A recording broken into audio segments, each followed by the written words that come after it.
Well, it finally happened. Donald Trump did not like that Canada was running anti-tariff ads down in the United States, especially as we wait on this Supreme Court decision around that. And he has decided at this point in the trade war, he's cutting off Canada entirely. We all knew Doug Ford was going to get us in trouble. I guess it finally happened. In today's video, we're going to go over a bunch of the context, show the spending on the ad and the repercussions, because we have some more updated statements that just came out today after the statements from Donald Trump last night. As well, Canada might be getting a wake-up call where they actually stand in the world, because we're seeing the global reaction to this announcement. We also get to see Doug Ford's before and after reaction to this, especially after the allegations of the lying have come out. We have some articles showing how they manipulated the speech. There is a lot to talk about in today's video, so let's get into it. So, of course, Doug, the liberal slug who stinks like a pug, had to go out of his way to try and ramp up the trade war. And just back on October 14th, we had articles from CBC that Ontario was running $75 million in anti-tariff ads in the US aimed at Republicans. Worth noting, if Canada wants to really establish itself as a foreign government to the United States, this could easily be construed as foreign interference. And they were playing it on a ton of stations,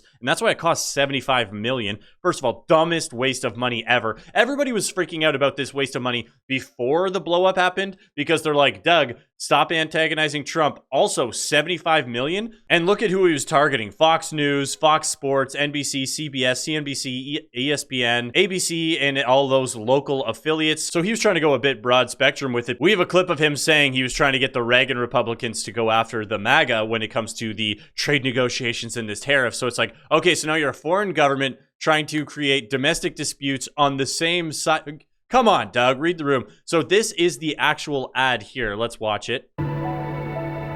Just quickly, I sped this up a little bit so that it hopefully doesn't get flagged. Someone says, let's impose tariffs on foreign imports. It looks like they're doing the patriotic thing by protecting American products and jobs. And sometimes for a short while it works, but only for a short time. But over the long run, such trade barriers hurt every American worker and consumer. High tariffs inevitably lead to retaliation by foreign countries and the triggering of fierce trade wars. Then the worst happens. Markets shrink and collapse, businesses and industries shut down, and millions of people lose their jobs. Throughout the world, there's a growing realization that the way to prosperity for all nations is rejecting protectionist legislation and promoting fair and free competition. It's so funny because if you do just take this ad at face value, you can see why it was obviously spun as like, wow, it really sounds like Reagan was against tariffs. America's jobs and growth are at stake. Ontario, the foreign interference in the trade war. So when it first came out, this is a clip of Doug Ford. So we just watched how they had set it up there. It looked like Reagan was against tariffs. Oh, you know, trade war's bad. Everybody's going to suffer. But here's Doug Ford in his tough guy mode. This is still tough guy Ford, finding out that Donald Trump saw the ad. So I think this is a few days ago. Let's see. Sure, he wasn't too happy, but it's real because it was coming from the best president the country's ever seen, Ronald Reagan. So it's very effective. It's probably one of the best ads I've ever seen, and it's coming from Ronald Reagan's voice, and it's going to be focused. Let's just pause for a second. Who's that girl?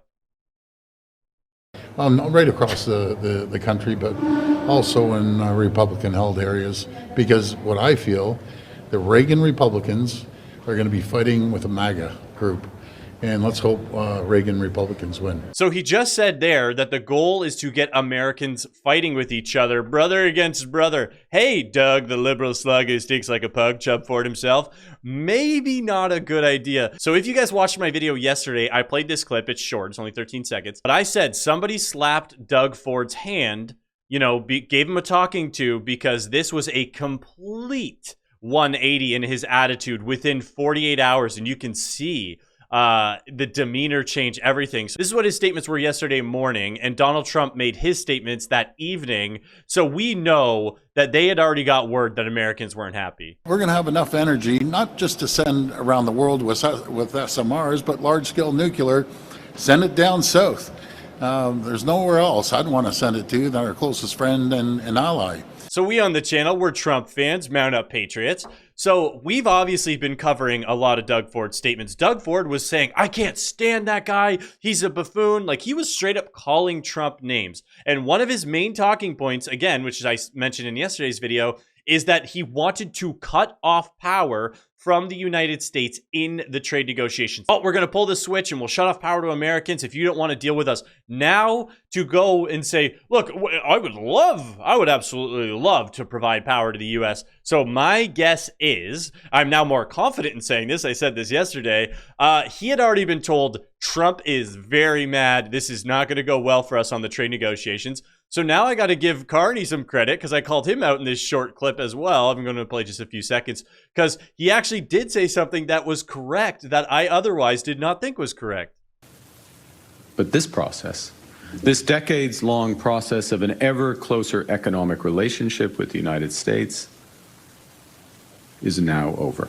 So same thing. This clip had come out 24 hours before Trump's statement. So I think, and we have a bit of confirmation later when we get into some of the other coverage, I think they had gotten news that the White House was not happy. They said, look, these trade negotiations are going bad. Now you're going to run a hit piece, an ad against us. And so we were getting prepped for this. So here's the actual statement that Donald Trump said. He said, the Ronald Reagan Foundation has just announced that Canada has fraudulently used an advertisement which is fake, featuring Ronald Reagan speaking negatively about tariffs. The ad was for $75 million. They only did this to interfere with the decision of the U.S. Supreme Court and other courts. Tariffs are very important to the national security and economy of the USA. Based on their egregious behavior, all trade negotiations with Canada are hereby terminated. Thank you for your attention on this matter. President Donald J. Trump. Now, the reason why this is particularly big is because as much as people knew CUSMA USMCA was probably getting renegotiated, there was a hope that there might be some sectoral relief when it came to tariffs. Maybe they'd lower the lumber a little bit, the steel, the aluminum, like get some sort of dialogue going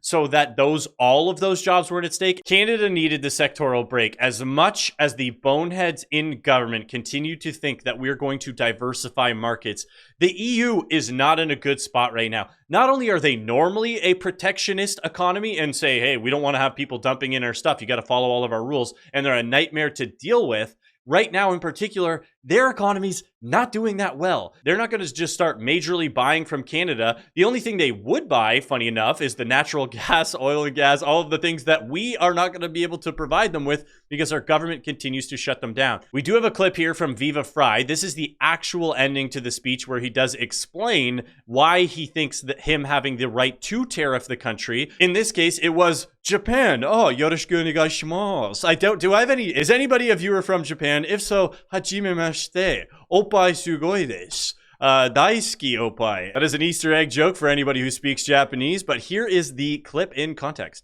There are those in the Congress, just as there were back in the 30s, who want to go for the quick political advantage, who risk America's prosperity for the sake of a short-term appeal to some special interest group, who forget that more than 5 million American jobs are directly tied to the foreign export business, and additional millions are tied to imports. Well, I've never forgotten those jobs, and on trade issues, by and large, we've done well. Well, I've never forgotten those jobs, and on trade issues, by and large, we've done well. In certain select cases, like the Japanese semiconductors, we've taken steps to stop unfair practices against American products, but we've still maintained our basic long-term commitment to free trade and economic growth. So, with my meeting with Prime Minister Nakasone and the Venice Economic Summit coming up, it's terribly important not to restrict a president's options in such trade dealings with foreign governments. Unfortunately, some in the Congress are trying to do exactly that. I'll keep you informed on this dangerous legislation because it's just another form of protectionism, and I may need your help to stop it.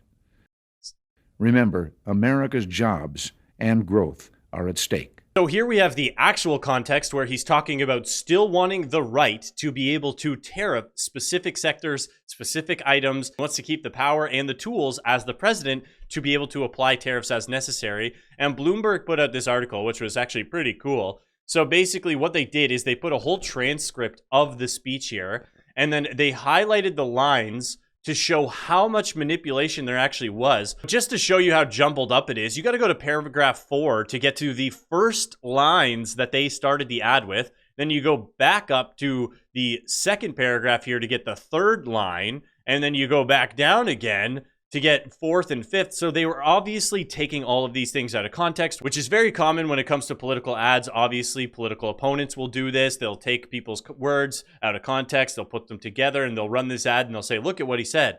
That's within the country. Not when you're a foreign nation who's actively trying to make yourself hostile. And here are the updated Trump statements here. Canada cheated and got caught. They fraudulently took a big buy ad saying that Ronald Reagan did not like tariffs when actually he loved tariffs for our country and its national security. Canada is trying to illegally influence the United States Supreme Court in one of the most important rulings in the history of our country. Canada has long cheated on tariffs, charging our farmers as much as 400%. Now, they and other countries can't take advantage of the U.S. any longer. Thank you to the Ronald Reagan Foundation in exposing this fraud. Make America great again. But I still think Doug Ford is worried about it, because here was his most updated statement after all of this has been blowing up. He said, Canada and the United States are friends, neighbors, and allies. President Ronald Reagan knew that, and we are stronger together. God bless Canada, and God bless the United States. It's so funny to watch Doug, the liberal slug who stinks like a pug, jump Ford himself just retract everything he said, because he has been nothing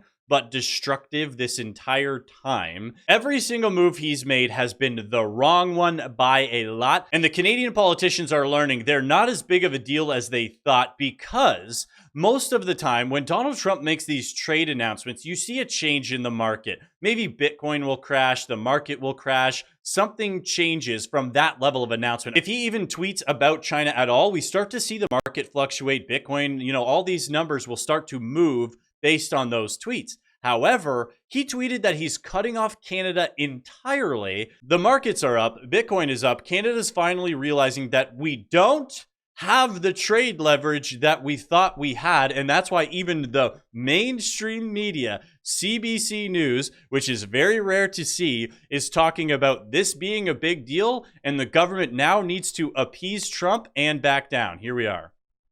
Yeah, Canada has navigated this nightmare before and got through it, was able to sort of get things back on track, but it did deliver a massive blow to momentum that seemed to be building in the summer. And now Canada is finding itself once again in this very difficult spot. What I've been told previously by senior Canadian government sources is whatever we're hearing publicly, it's likely way worse behind the scenes. Did you hear that? Is that a bit of a warning there that whatever we're seeing publicly is worse behind the scenes? Is what has been this sort of pattern in the past when it comes to these kinds of big threats and these big blow-ups. The last time Donald Trump was this angry at Canada, it had to do with when Canada was about to impose its digital services tax. Canadians will remember he put a note out on Truth Social, seemingly without much heads up or warning, that he was again going to halt those trade talks because he was angry about that policy. What we saw at the time, Canada eventually decided to late night issue a statement on social media just before the actual tax was supposed to kick in, announced that Canada was not going to impose that tax. And thank goodness. It took some time for Canadian officials to sort of gear things up and get things moving again after some momentum had been building. Remember, the last few weeks, Canada had been trying to inch closer to the finish line to try and get some tariff relief. Mark Carney was just here in Washington in October. He and Canadian officials had said they've sort of instructed teams to get to sort of a landing zone to lower some tariffs.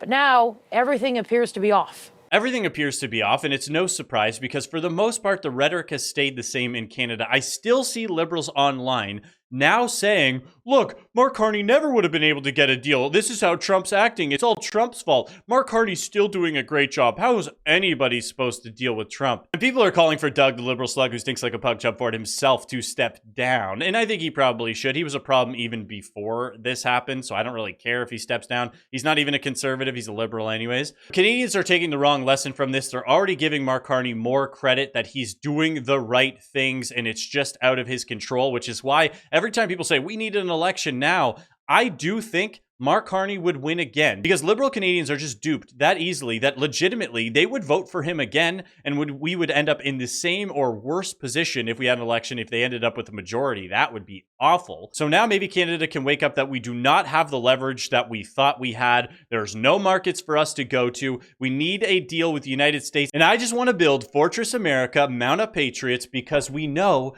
that if Canada and the US work together, that we'd be the strongest economic zone in the world that nobody could even touch. It would be so awesome. But if you made it this far in the video, you absolutely rock. Don't forget to like and subscribe. We're trying to get these videos out in front of more people. We are trying to grow the channel. If you want to support the channel, you can do it through the link down below. You can also do it through YouTube directly. Thank you, and have a great rest of your day.